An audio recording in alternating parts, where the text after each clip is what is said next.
Isang mapagpalang umaga po mga kabayan at sa mga OFW, mga Filipino migrant workers sa mga sulok ng mundo.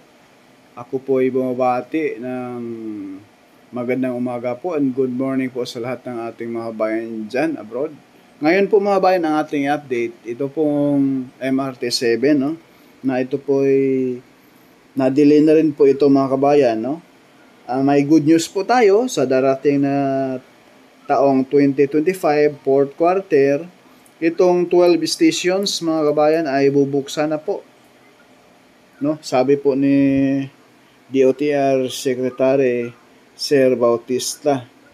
Kaya kaabang-abang po ito mga kabayan dahil po kapag ikaw po ay pupunta doon sa probinsya ng Bulacan, ito po ay mabilis na lang po ang biyahe, no? Itong MRT7 mga bayan ay may 14 stations.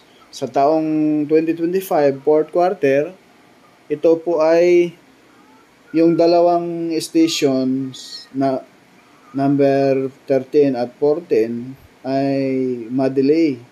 Kasi sa Bulacan area na po yan mga kabayan. Posibleng nagka-problema sa right of way doon, no? Ayan po yung view natin rito mga bayan.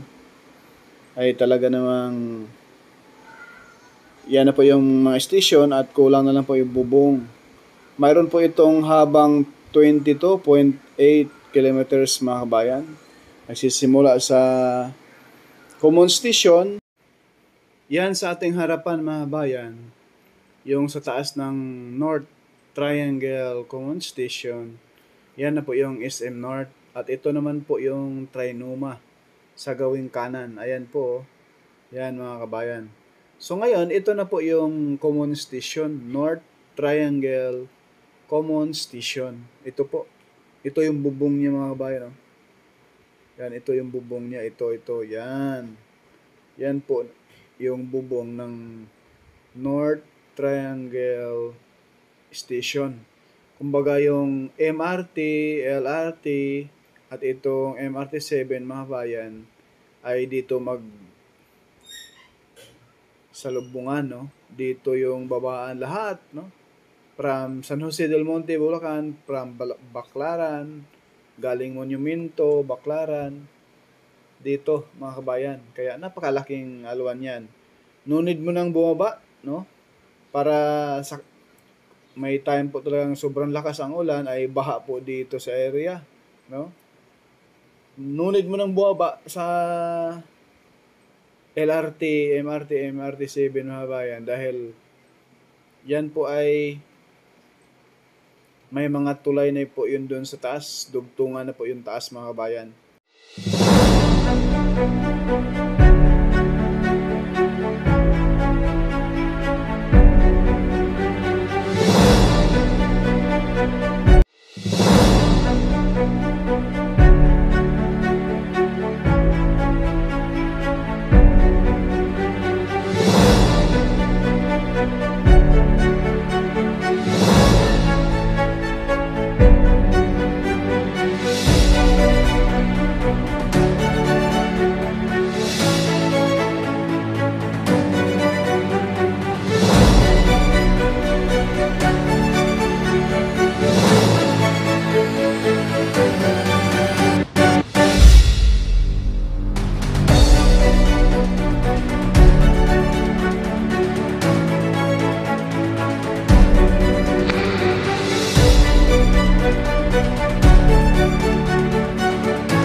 Yan po mga bayan, masisilayan natin yung mga dambuhalang bagon dyan na nakagarahe na po dito sa depo nitong MRT-7.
Hanggang dito lang muna mga kabayan yung ating latest update rito po sa MRT-7.